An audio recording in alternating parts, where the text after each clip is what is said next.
All right, and welcome back, guys. We are less than a week from the brand new season, Season 5 coming out. Usually towards the end of the season, I'm going to do kind of a full guide showing you how the quickest way to level up. That way, if you're not at the rank you want to hit Master Prestige to get all the calling card unlocks, or maybe you just want to get a few extra 100 levels to get those extra Prestige tokens, because they are starting to add variants in the Prestige shop, but so far they have not looked that great. So we're going to wrap up, kind of show you guys the way that I've been going about leveling up and kind of my tips for that. I've made a few different guides in the past, and so far all of those previous guides I have made still work, so I'm not going to recover any of that information. So if you want to check those out, those will be linked in the description below. They're roughly the same speed as that, but those do involve playing D Machino. We're going to be focusing on how to grind XP quickly on Maured or Toten in this video. And also, this guide works the same way for Battlepass XP. It's also extremely fast for that, so if you're not even trying to grind XP, you just want to finish off that Battlepass really quickly, or whenever Season 5 comes out, if you want to do this extremely quickly as well, this is going to work the same for you. Double check real quick if there's not double XP live, obviously, to increase the amount of XP you're getting. If you've got double XP tokens, that's going to double your XP. But no joke, this game's had double XP tokens rolling like every weekend for the last 3 or 4 weeks, so you should have some on. If not, you are able to do the daily challenges, and you're going to get 15 to 30 minutes of double XP in a token form every single day just by doing the daily challenge. So that's one way to kind of stack up on them and then use a bunch in a weekend. But like I was saying, there's double XP events constantly on this game as it stands. Now, one thing to keep in mind throughout this entire video, all the XP rates, all the level rates I tell you are based off a solo player's perspective. And the way Cold War works, the more people you have in your lobby, the more XP you get for each and every kill, and it increases with each player you add. So if you're playing with 4 players, you're going to be getting a lot more XP than what I'm describing in here, and it's almost going to be 3 or 4 times more than what I kind of showed through in this.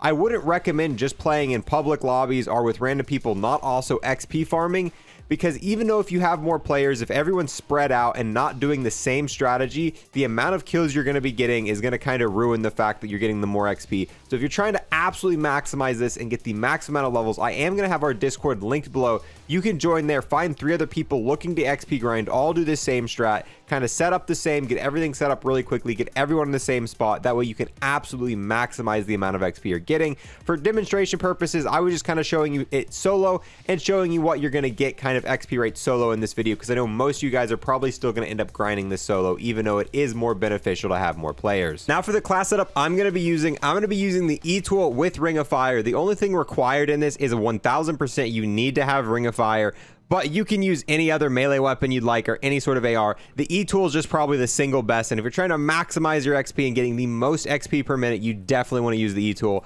but it's not a requirement. You can use any other weapon. Let's say you're grinding for Dark Aether and you want to use, you know, anything else works, but I recommend the E tool. All right, now we've loaded into Maured or Toten. What I'll do is I'll spend the entire first round killing zombies. Then as soon as the first round ends, what you want to do is come down here. They're actually faster spawns down here, so to start this off a little bit quicker, we're going to come in this room, and then we're going to stay in here till about round 8 is usually how long I'll stay in here. While I'm doing that, if you're new here and want to sub, I would greatly appreciate it. And on top of that, I got to give a huge thanks to everyone who's leave a like, comment, and watch this video in its entirety. Those 3 things massively help me and my channel out, so I really do appreciate it. All right, here we go. Start around 8. I'm going to go ahead and proceed to open the map, turn on Pack-a-Punch and Power. I'm not going to show that in this. I feel like most of us know how to turn on Pack-a-Punch and Power, and if you don't, I mean, just follow the waypoints. It's super easy. Although one thing super important to note, while you're opening up Power, there's a certain door you do not want to open. This door right here cannot be opened for this strategy to work. So usually what I'll do is I'll come over here, open this door, and after I've opened this door, I'll then go and open this one. That way we kind of make sure that the Tempest spawns in this location. The Tempest always spawns in the door that you open second, and from there we can then go into this door, and it's in this power room. So right in here, this is the door you don't want to open. This is the power room. There's this crafting table here. This door cannot be opened. The second you open that door, this strategy is not going to work, and you'll have to restart.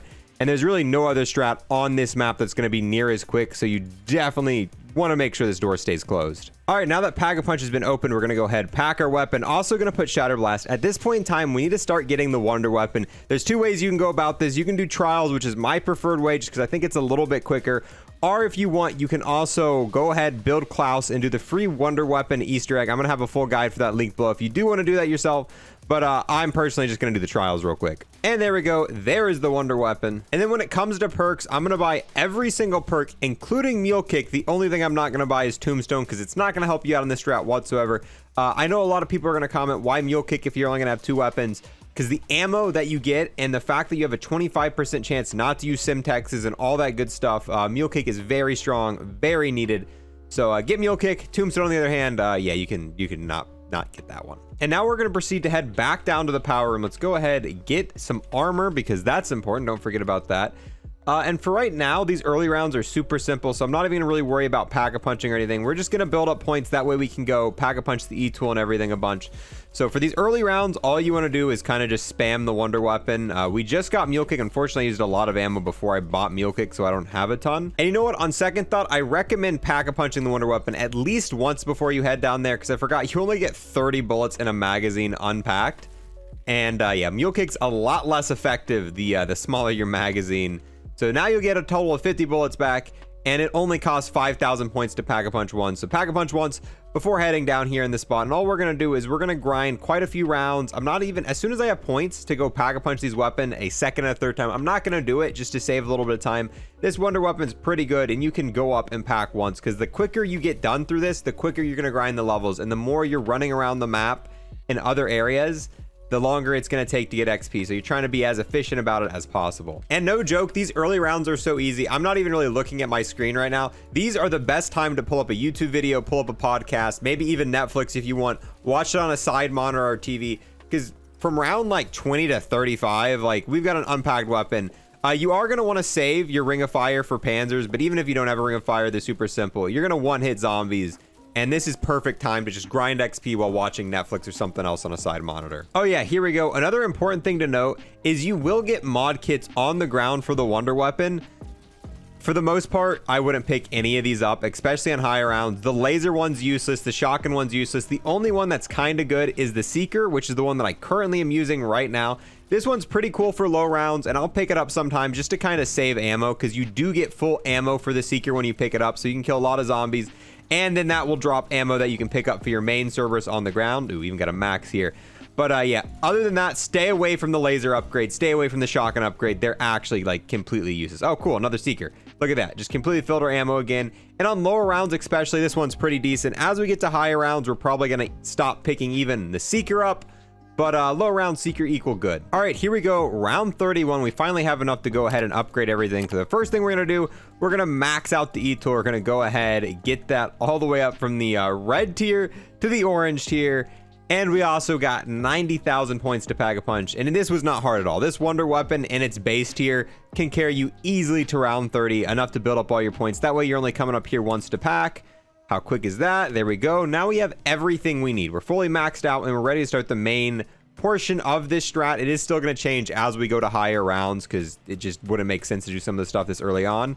But once you got everything maxed out, we're going to head back in here. Something I didn't mention earlier, I usually pick up stun grenades and Simtexes. These are kind of my two main in this spot. Simtexes, because you can throw it down, especially when you see a Panzer, and it's going to kill a crap ton of zombies, especially because it's going to help you refill your Ring of Fire really quickly, which is awesome. And then on top of that, I use both of mine there. I shouldn't have done that. Normally, I'll always keep one. That way, you'll pick some off the ground. If you always have one Simtex, as soon as a zombie drop one, you'll fill it back up. And then I also keep stun grenades, because if you ever do end up getting cornered down here, all you got to do is throw a stun grenade, and you will no longer be cornered, and you will survive. And you get 5 of them. Same thing applies to this. I would always keep one in your inventory. Don't use all 5 of them. Keep one. That way, you're able to just walk over them and pick them up, and you just kind of auto refill without having to realize. All right, now we're on round 43. This is when we need to change things up a little bit. I'm going to go ahead and buy a war machine.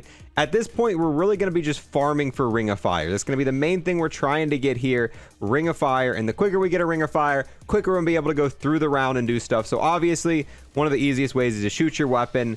But when you have a war machine too, you can kind of build them up back and forth on both sides. And this is going to very, very quickly help you build up your Ring of Fire. And then once you have your Ring of Fire, able to come back here and just use the Wonder Weapon again. And it's really just rinse and repeating this up to high rounds. Keep in mind, you also have your E-tool at any point in time. If there's a bunch of zombies are your corner, you can knife. You're going to activate Shatter Blast, killing all the zombies around you. So that's the reason I use the E-tool, because no matter what, that's going to work on any round. Now that we've got it fully upgraded, you will always one-hit the zombie in front of you unless it's a special zombie or has armor. And if it's been a few seconds since the last time you knife, you'll always knife and you'll activate Shatter Blast. We just activated it a few seconds ago. But if we were cornered there and it was our first time using it like this, we would have activated Shatter Blast.